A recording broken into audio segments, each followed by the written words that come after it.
అందరికీ నమస్తే. బండి సన్నీ యాదవ్ నెల రోజుల నుంచి కనిపిస్తలేడు.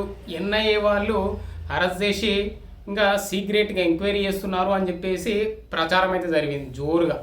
సో ఇదంతా ఫేక్ ప్రచారం చేసిండు ఈ మనిషి. ఈ సన్నీ యాదవ్ అనే వ్యక్తి ఏంటంటే పాకిస్తాన్కి ఏదో అత్తారింటికి పోయినట్టు పోతూ ఉంటాడు, వస్తూ ఉంటాడు. మరి అది ఎట్లా సాధ్యమైందో ఆయనకే తెలియాలి. సో కరెక్ట్గా నెల కింద ఈయనకి పాకిస్తాన్తో సంబంధాలు ఉన్నాయి, ఉగ్రవాదులతో, ఐఎస్ఐ ఏజెంట్లతో కూడా ఈయనకి పరిచయాలు ఉన్నాయని చెప్పేసి అరెస్ట్ చేసిర్రు అని చెప్పేసి అయితే పుకార్లు ఉట్టించారు. ఇదంతా చేసింది కూడా తనే, ఒక డ్రామా ప్లే చేసిండు.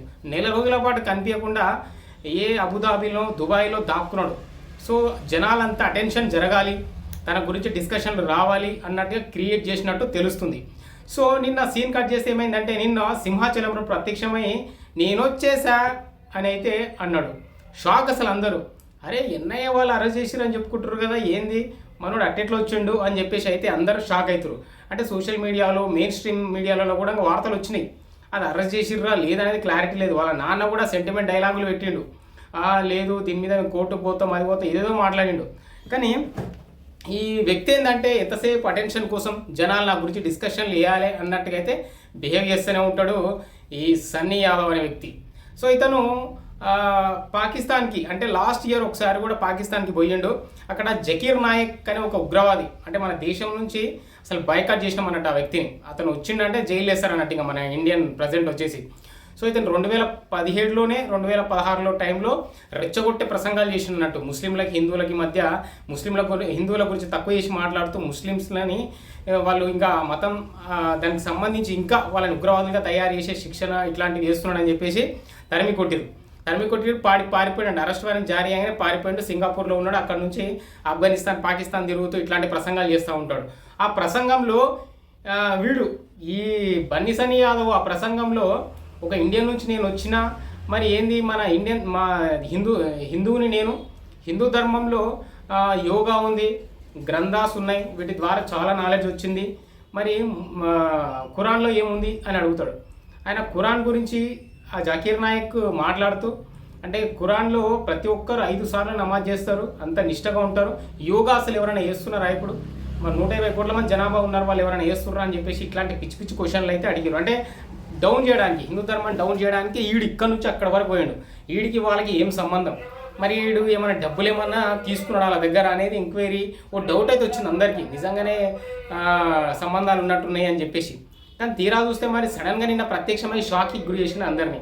తర్వాత నిన్న ఇంకా వ్యంగ్యంగా పోస్ట్ కూడా పెట్టినట్టు. ఏమని అంటే, నేను అన్వేషి వాళ్ళ తల్లిదండ్రులను కలుస్తున్నాను, నేను ఆయనకు ధైర్యం చెప్తాను, ఈ మధ్య ఒక కేసు కూడా అయింది కదా, సో భయపడొద్దని చెప్తానని చెప్పేసి అయితే వ్యంగ్యంగా కామెంట్స్ అయితే చేస్తూ ఉన్నారు ఈ వ్యక్తి. సో ఒకటే నేను చెప్తున్నా ఏంటంటే, ఇతని వల్ల దేశానికి ఏమైనా ఉపయోగం ఉందా చెప్పండి? అతను నిజంగా ఫాలోవర్స్ అతను పిచ్చోళ్ళు అని చెప్పొచ్చు అన్నట్టు. ఆ ఫాలోవర్స్ ఎందుకు చూస్తారో అర్థం కాదు, టైం పోక తప్ప. అరే ఆ టైంలో ఏమైనా చదువుకుంటే నాలెడ్జ్ వస్తుంది, ఏమైనా ప్రిపేర్ అయితే పాస్ అవుతారు, లేకపోతే ఒక జాబ్ వస్తుంది. అంతేగాని అలాంటి చెత్త వీడియోలు చూసి అలాంటి వాళ్ళని ఫేమస్ చేస్తున్నాం. నిజంగా మనని మనం తిట్టుకోవాల్సిందే. ఇంకా అలాంటి దుస్థితిలో ఉన్నాం ప్రజెంట్.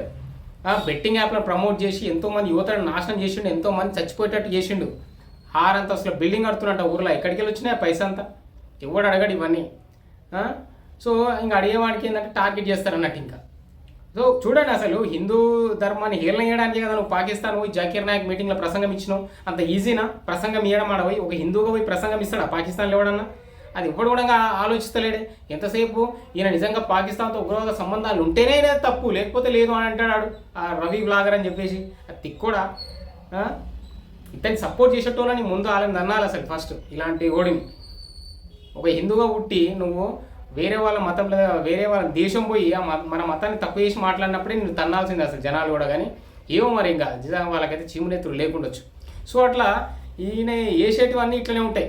అందుకే చాలామంది కామెంట్ చేస్తున్నారు అన్నట్టు, ఈ దేశానికి ఏమిరా బాలరాజు, ఈ దేశానికి నీ వల్ల ఉపయోగం, ఏదైనా ఒక పని చేసుకోరా బేవార్స్ అని చెప్పేసి అయితే తిట్టకుండా తిట్టుకోవాలి కూడా ఉన్నారు.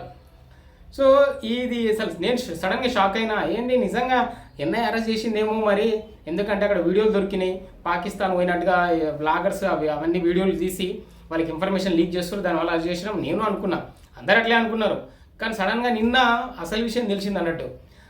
అదంతా ఒక డ్రామా ప్లే చేసిండు, సక్సెస్ అయ్యాడు. సో ఇది అన్నట్టు. సో మీరేమనుకుంటున్నారో కామెంట్ చేయండి. ఇలాంటి వాళ్ళని అసలు ఏం చేసిన పాపం లేదు ఇక. అవునా కాదా? మన దేశం జోలికి ధర్మం జోలికి వస్తే మాత్రం ఊరుకునే ప్రసక్తే లేదు ఎవడైనా కూడా. అవునా కాదా అనేది కామెంట్ చేయండి. జై హింద్.